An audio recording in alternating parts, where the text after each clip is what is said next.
aquesta conferència paral·lela que fem en el... Hola, bon dia. Hola. Sí, si pots anar tancant, gràcies. Doncs bé, deia molt bon dia. Aquesta conferència serà en anglès. Els que necessiteu, suposo que us haureu provist del dispositiu de traducció simultània. També es retransmetrà amb streaming. I bé, ara vaig introduir molt breument a la nostra ponent d'avui. Ella és GOSIA PYTEL. És molt jove, com podeu veure, és una mestra polonesa que s'ha especialitzat en el que en anglès s'anomena instructional design, que en el nostre context es traduiria com disseny tecnopedagògic. Si després ja tindrem ocasió d'escoltar i de visualitzar aquesta funció, aquesta tasca. Més concretament, ella fa recerca i fa desenvolupament i participa en consultoria amb empreses sobre un aspecte del disseny tecnopedagògic que és el disseny de la interfície d'usuari i de l'experiència d'usuari, de com interactuem amb dispositius digitals, especialment amb pantalles, de diferents mides, des de la mida aquesta macro que teniu per la presentació, però també amb pantalles de la mida dels mòbils o de les pantalles de la mida d'un rellotge. O sigui, el disseny de la interfície i de l'experiència d'usuari s'ha de poder, diguéssim, ha de ser consistent amb els diferents tipus de pantalles amb els que ja ens estem relacionant cada cop més. Ella també ho fa des d'una perspectiva que ens serà novedosa en aquest congrés, que és des de la perspectiva de l'educació no escolar, o sigui, de l'educació postobligatòria, de la formació amb empresa i també des de l'educació no formal. Per tant, tindrem una mirada, diguéssim, diferent a la que habitualment tenim, diguéssim, quan ens focalitzem amb els temes pròpiament més escolars. Per tant, sense més preàmbuls, us deixo a la GOSIA.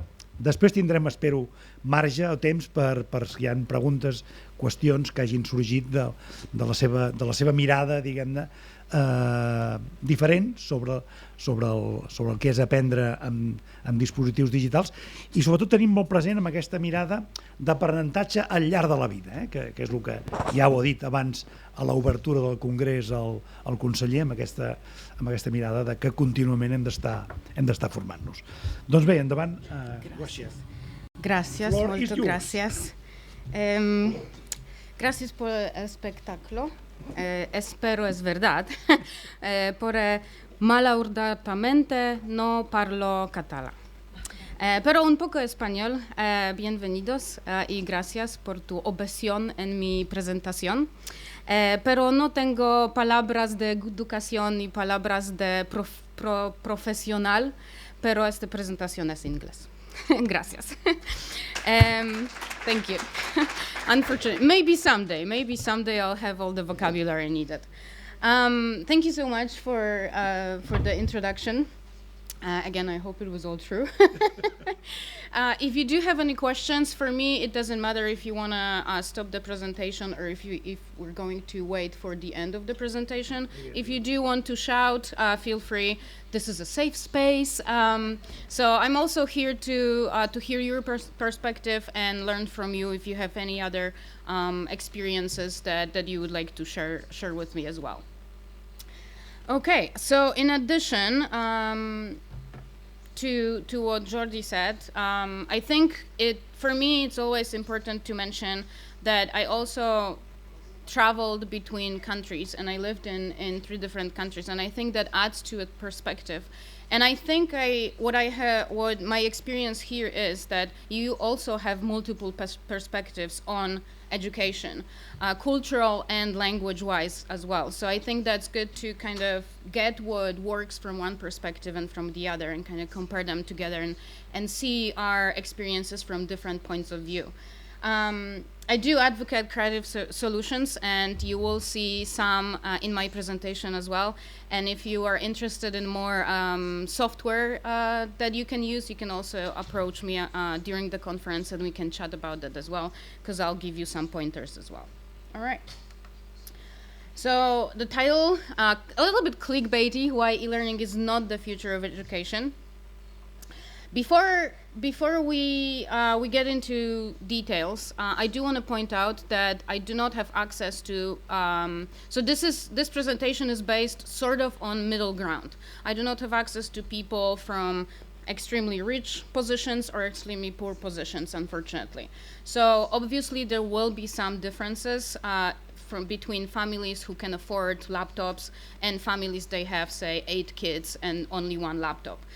Sadly, it's impossible to cater to everyone the same, and my experience comes from the so-called middle class. So I just wanted to make sure that we all know that there might be different experiences in different levels of families. And also, in addition, I think that the topics of different experiences, life experiences in terms of money that families have or situations that they are in, those are sensitive topics. And if there are people listening that would like to enlighten me as well on those situations, I don't want to speak without those people present and without giving them the platform to explain their own situation. And also, before getting into the details why I think it's not the future, why e-learning is not the future, is the common understanding that we all have of what a teaching system would be. And I think a teaching system that, or the future of education would be the teaching system that is most effective technologically, but also socially, and it's changing the world as well. And what does that mean exactly? Most effective, enable smart solutions, smart people, giving them knowledge in a practical way. So that's effectiveness from my perspective. Technologically, using technology. And it's probably there's, artificial intelligence I know of, machine learning I know of, software on your laptop, but there's probably more technology that all of us are aware of, but maybe I'm not aware of, or we don't know what each other, what we're doing. So it's important to know that that technology can be changing as well, and we can have different experiences in that as well. And and a blank screen. Oh.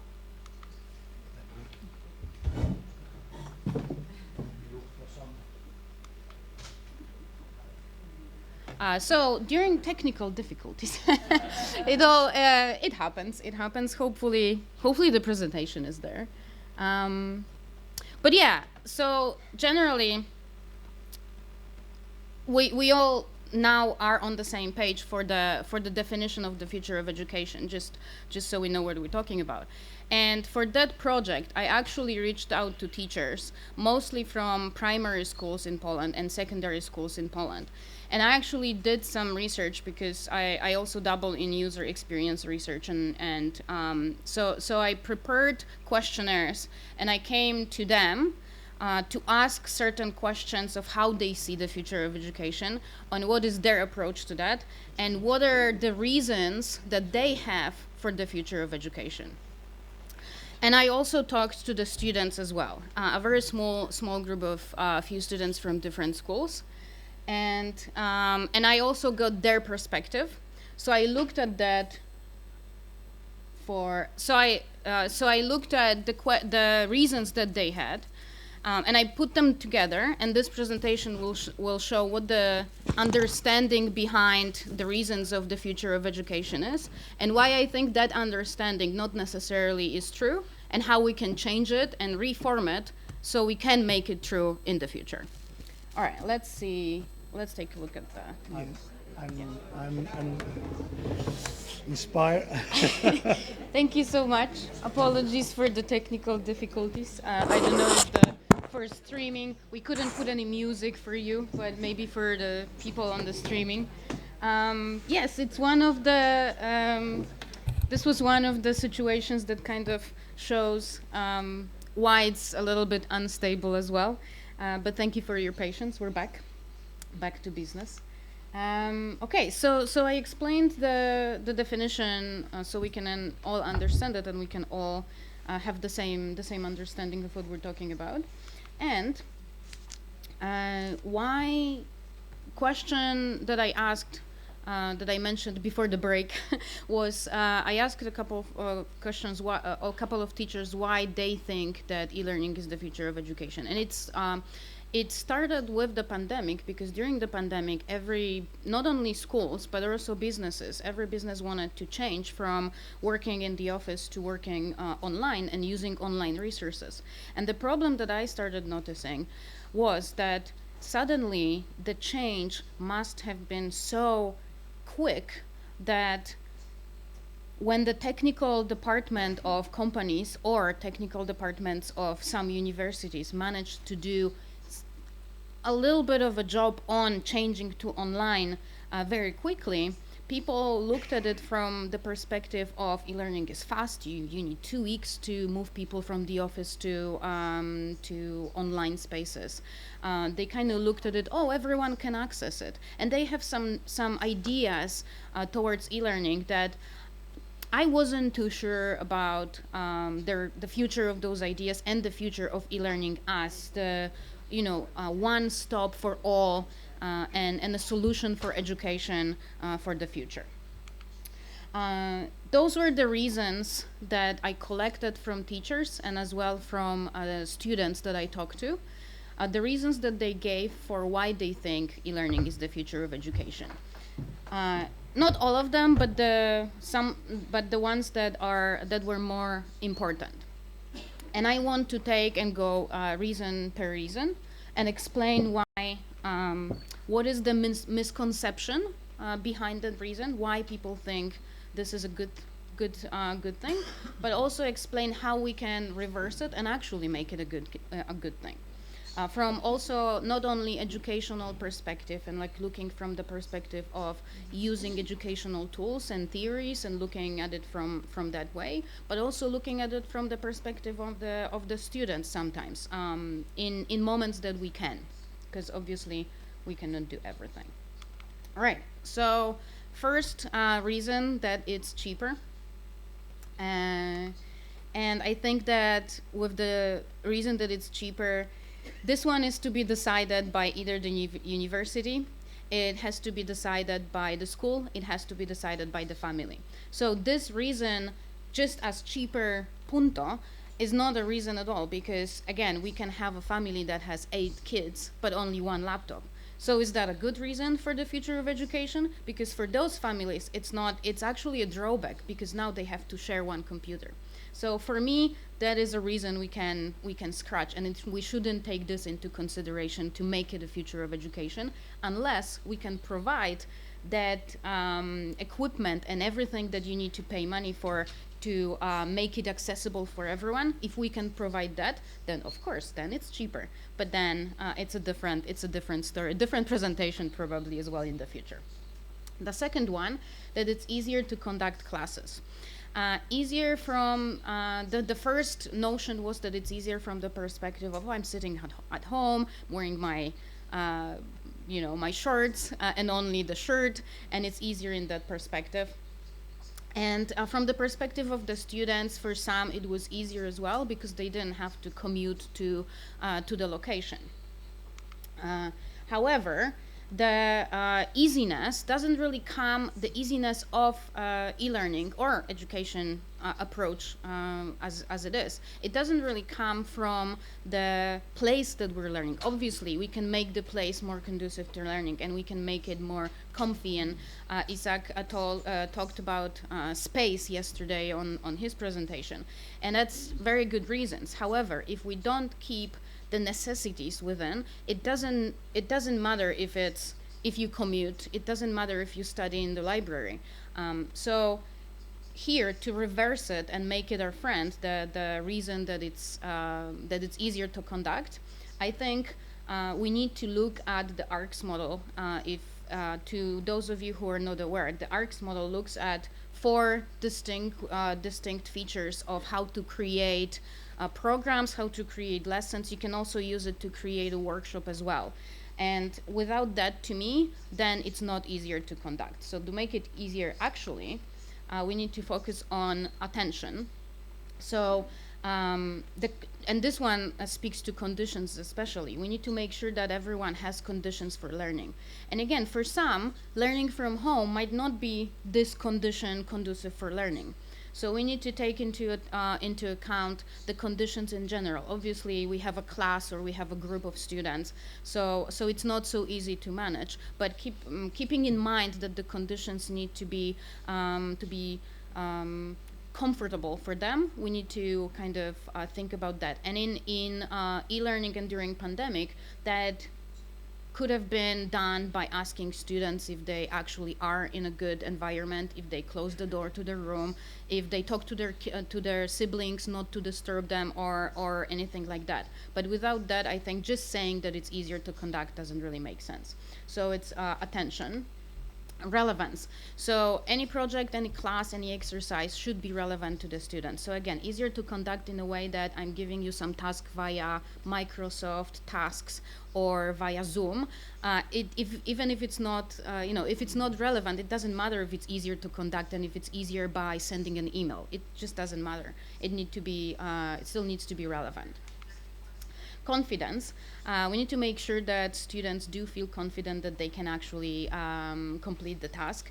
And again, in terms of how e-learning started to be perceived during the pandemic and then during that switch was, I'm going to send you an email with the task and bye-bye, that's it. If you do have questions, you can email me back, but generally people got left alone with the tasks and students got left alone. And I think, yes, some schools tried to introduce helpful channels, but I think that responsibility falls on teachers as well to make sure that they are connected with their students, and it's not easier to conduct in a way handing information and just not having anything to do with it. And then the last one of the ARCS model, satisfaction. So there needs to be a little bit of satisfaction of completing the task. Not necessarily maybe grades, but that's a different discussion as well. But they need to feel that they achieved success. And I think that's also something that we should introduce in e-learning as well. Again, not just easier to conduct by talking, but it should be easier to conduct with reason and with those features that we have to remember. So. Okay, next reason, because everything is online now, as good as any other reason. Not everything is online, we all know that, but that was given. Another one, it can be more inclusive, and the inclusivity started with saying that, some people have difficulties getting from A to B, some people have difficulties maybe focusing with a lot of other students in their classroom. And that inclusivity in some ways is good, and I think we need to keep it in mind. But at the same time, that inclusivity may exclude other people. So it's one of those reasons that it's kind of half through and half needs to be managed, so we can access everyone and be available to every student and every person to make sure that inclusivity doesn't mean that we exclude someone else. It uses new technologies. This is one of the reasons that actually started happening before, and I think that if we speak, or before when I spoke to people who didn't really know much about e-learning, they thought that, oh, it's an online course, so you just sit and you use some bells and whistles and applications and quizzes, and that's what it is. Whereas in reality, that also can be a drawback, and that also can be used against e-learning, because new technologies can be confusing, and new technologies can actually take away from the goal of learning.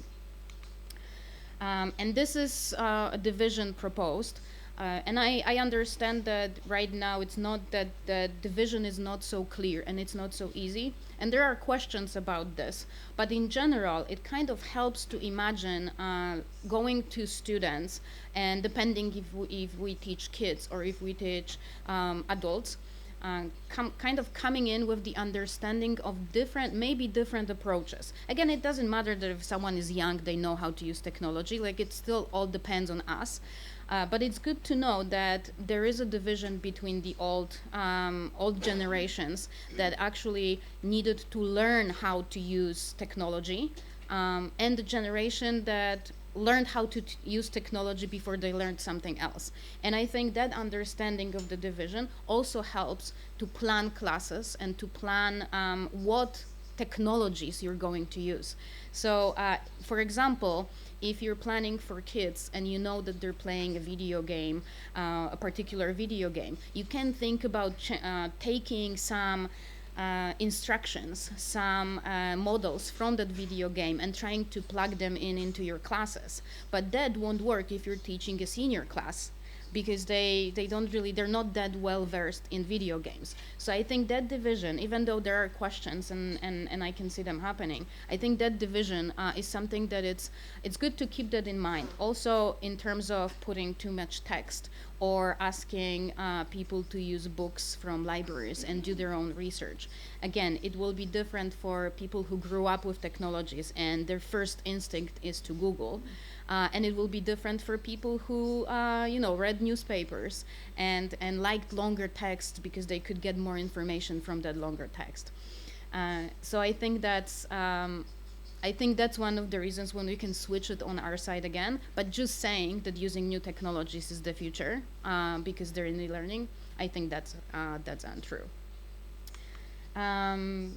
Those are the ideas that we have to remember about those groups. That there is with the new generation, there is the idea of catchy titles and clickbait big titles, and there is an idea of I'm just skimming through information and I'm not really focusing. The idea of, again, I mentioned Uncle Google, as we call it in Polish. Multitasking, the belief that you can do a lot of things at once. Like, this is present in the newer generation. And I think it's also good to remember when we plan classes, but it's also good to remember when we look at kids or we look at adults doing their work. Because if we know that the group that we're teaching believes in the model of multitasking, it will be easier to kind of refrain from actually putting too much tasks on them so they can multitask, but we can plan it in a way that they have one task to focus on. So I think this is extremely important to remember. Again, versus maybe a different generation and people who like newspapers and kind of look at, it's all the cell phones, everyone is using cell phones now, and it's all bad, and it's all on Twitter, and it's only 120 or 240 characters. So it's kind of good to remember that. So again, this is something that we should remember, that we can ask our students, and it doesn't depend on the age here, but we can ask them what technologies they are using, what software they're using, because we can then take it and kind of implement it in classes. We can use the more popular mechanisms from different apps. Like, I think that's how gamification started, of using, for example, instant gratification from games and getting that, and we can switch it to e-learning. And using popular games for lessons.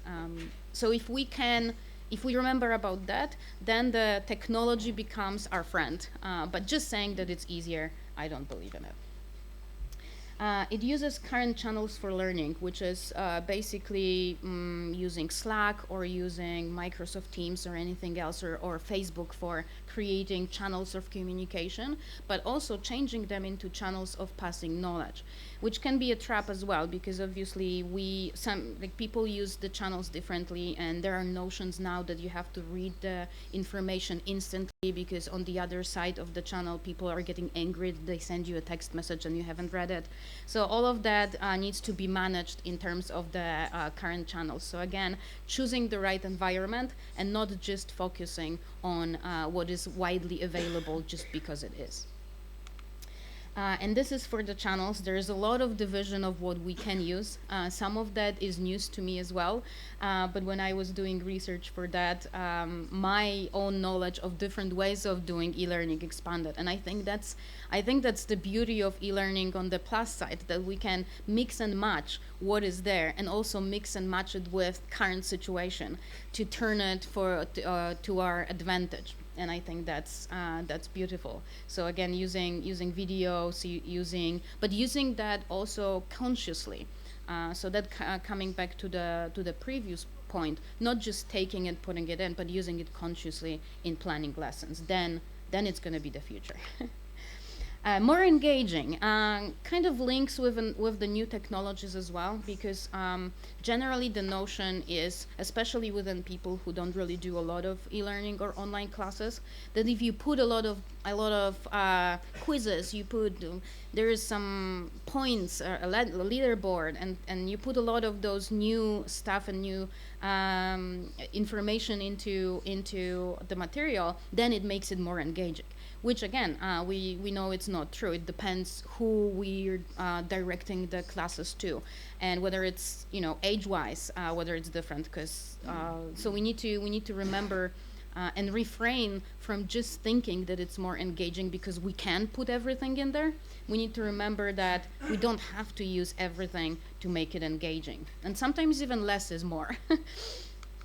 And this is something that I came across at this curve of, generally it's a curve of customer satisfaction, but I think it goes very well with how the usage of online courses, of online materials goes. So at first, especially if you're new to the subject, we have the number of features, so we can say the number of quizzes or extra stuff used in material versus satisfaction. So at the very beginning, it's kind of like cautionary tale. It's like, oh, it looks nice, but I also miss this and this and that. And then it goes kind of through, oh, I like this feature, they added the new feature, I like it. Oh, it's super cool, I know how to use it, I know all those features, I can do it. Then I'm like, I'm the hero, I kind of have it on. And I'm a happy person using the features that they presented. However, what happens later is, there's something new came in. Now I have to go look at the manual because I don't know this new feature. So it comes in with like, oh, it's a new quiz. I don't know how this quiz works. I like the old one. So people kind of get nervous about that. And then it just kind of goes downhill. The more we pack without the logic behind it, the less functional and the less happy people become while they use it. And at the end, they're like, oh, I'm going to find another app. Or I'm going to find another course because this one doesn't really speak to me. So I think with the engagement, it's quite necessary to remember that engagement doesn't mean no logic behind it. And I think just saying it's more engaging again in putting as much as you can, that's not the future of education for me, but putting it logically with education in mind, with passing knowledge in mind, thinking about who we're speaking to and who we're creating to, then yes, we can change it into the future. Oh, and I suck at it. So we can make it more engaging if whatever we use makes sense, first of all. So again, even if gamification is a thing, there were times when people were putting the gamification elements everywhere. But if our target group doesn't really play, then it doesn't make sense for them, and it doesn't make sense to use it in content. We need to keep the balance between how much we put in terms of widely understood engagement, quote unquote, versus students' needs. Because sometimes, yes, we can learn while we play, and we can learn when we use those features and those different types of engagement.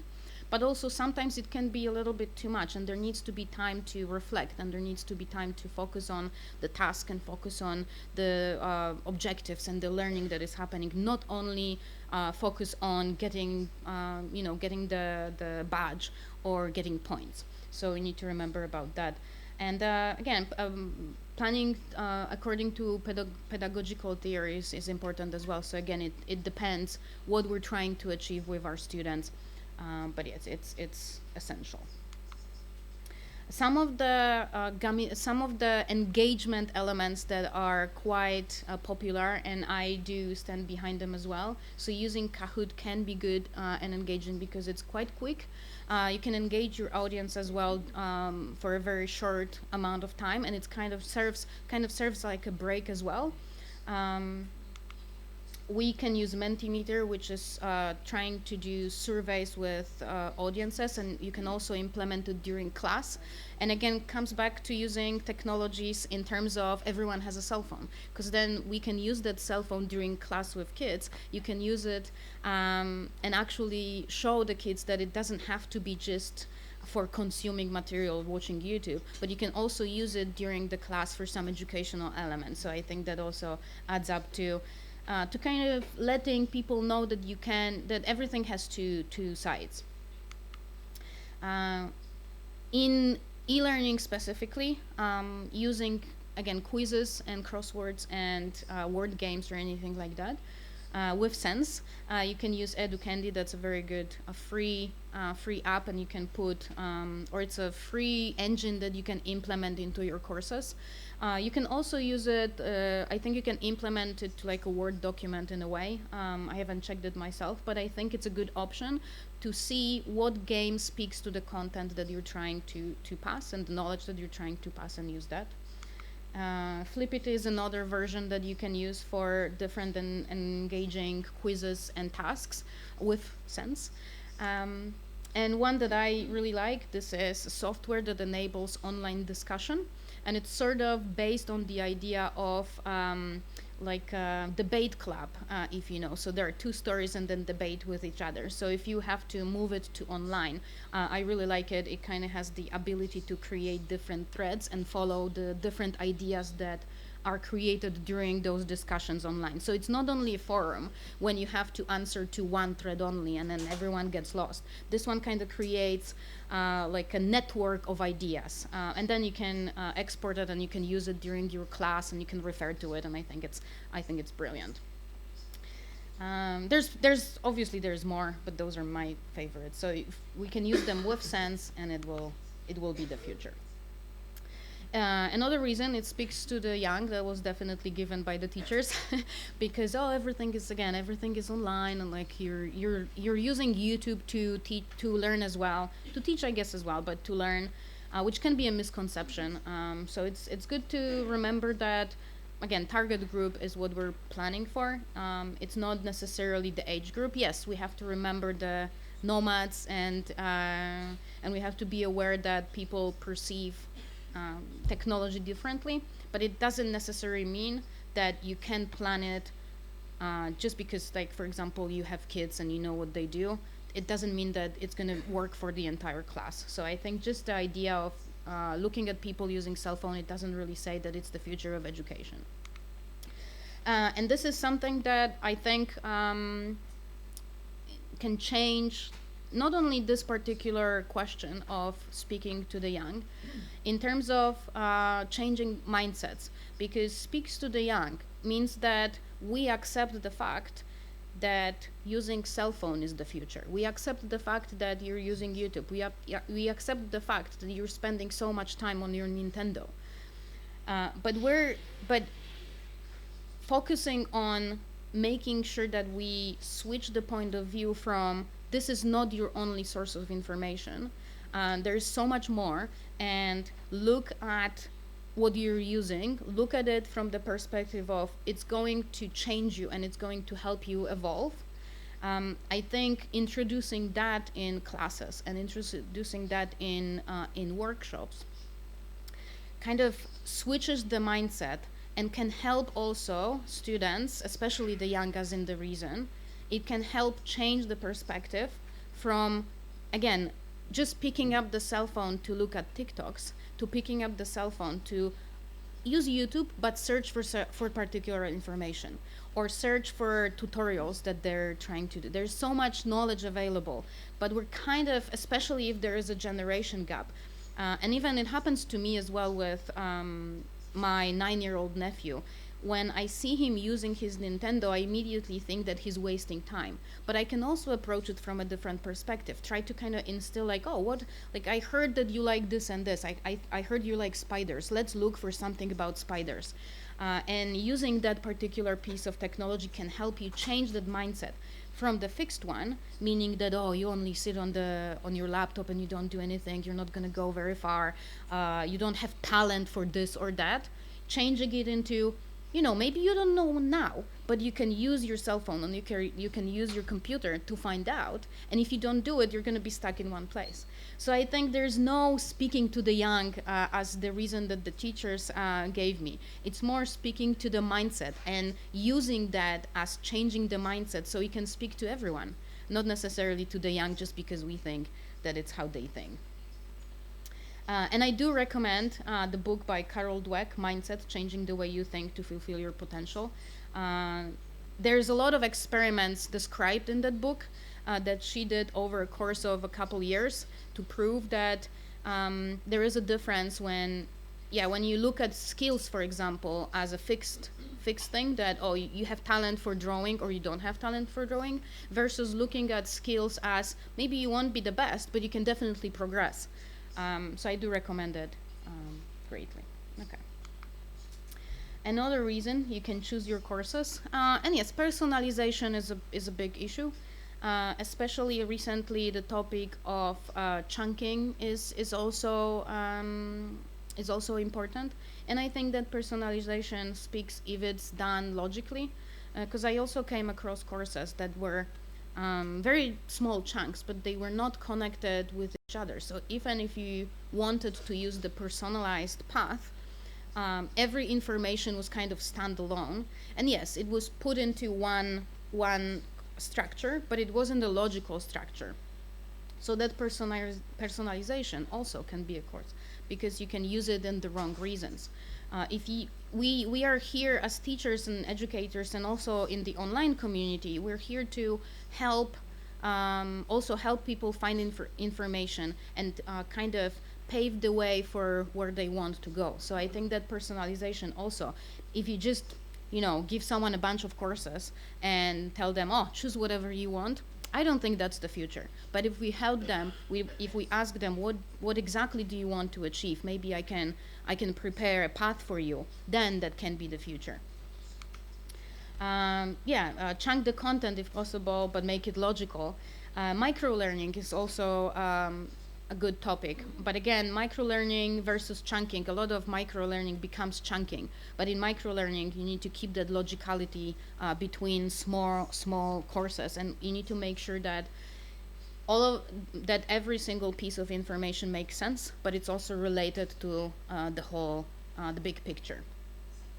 And create experiences, not only consecutive lessons. I think that's the personalization, or that's the lack in personalization currently, that you have the lesson grades and you go from level 1 to level 2 to level 3, but there is lack of experience, and there is lack of practical experience within those courses. So you feel like you're earning badges and you feel like you're changing levels, but then you go somewhere else and sometimes you don't have that knowledge, so you can apply to it. So I think that's also interesting to keep in mind. You can adjust it to the students. Another reason why e-learning is the future of education. You can adjust it to the students, and in some reason that is true if we have enough time also to devote to particular students. But in general, we all know probably that being a teacher or being an educator, it doesn't only mean that we sit in classroom and we can come up to every student and we can devote their time to every student, but we also have tests to prepare, tests to grade. We have research to do. So that's also something that kind of speaks to work-life balance, so to speak. That yes, it can be adjusted to students, but we also need to remember about ourselves. That's one thing. But also it can be adjusted to students, but that can also be perceived as making the work too easy. And I think that's also a trap that we can fall into. That adjust to students doesn't really mean that we have to make it extremely easy for them to perform. So we need to keep that in mind as well. And something that can keep us on the right track, Bloom's taxonomy. I was surprised because there were times when I didn't know about Bloom's taxonomy, and I didn't know how lost I was until the moment I met it. And I think in terms of adjusting, especially content, not only channels, because channels is a different thing, but in terms of adjusting content, extremely important to remember the steps that we go through. So we remember not to adjust it in an easy way that is easy for educators as well. So I'm going to give you an easy task because I feel that maybe you don't grasp the concept, but it's adjusting in the logical way of how people learn and how people build knowledge. So obviously during class we interact with our students and we interact with people who consume the content that we create, and we can try to make sure that we build it the way that the information gets built, because otherwise just making it too easy and too adjustable can be a trap as well, because we can arrive to the at the moment that it's not passing any knowledge, it's not building any new knowledge, it's not changing from remembering to creating, and it's not allowing people to grow. So this is usually used for creating learning objectives, but I think checking our content from time to time in relation to Bloom's taxonomy, that's something that we should be doing to make it adjusted to the level of students that students have, but also adjusted to how they change during classes, because obviously when we produce content, they're gonna be consuming that content and changing their information as well. So I think only if we follow that and we follow that logicality, we can make it into the future of education. But just as that adjusting it, just because we choose Google Meet versus Microsoft Teams, that type of adjustment that was actually given as one of the reasons, this is not the future. And building on that, specifically for e-learning, we can move to digital Bloom's taxonomy. So we can adjust it in a way that instead using Bloom's in the text version and like from textbooks, we can find applications and software that is used for every specific level. So we can use Google Docs to fulfill the remembering part. We can use, for example, different YouTube videos to ask students to analyze them and express those analytical skills. So we can find software and we can adjust that software, so we use current technology, but also with sense, as previously stated, and we can use that to Bloom's taxonomy that was firstly created for just the schoolwork. And I think that's very beautiful, that it evolved to focusing on what is available and trying to use it for knowledge. So for example, we don't have to write essays anymore. We can ask students to create blog posts, or we can ask them to create even short videos, which is happening in different schools as well. And I think that's beautiful. Agile and adaptable. I think I already spoke a little bit about adapting the content and adapting the environment.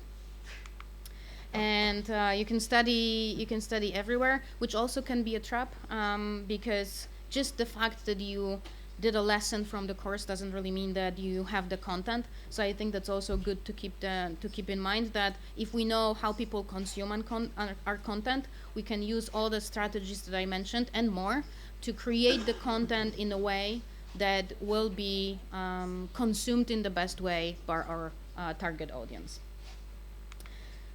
Yeah, we can study anywhere, even on the moon probably in the future. If you do have any questions, you're interested in expanded research of that sort, you can talk to me or you can find me online. Yeah, that was my latest project, and thank you for listening.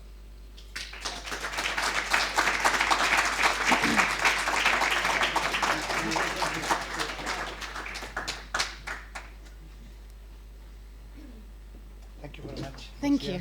For recovering the time and having the resilience to solve the issues.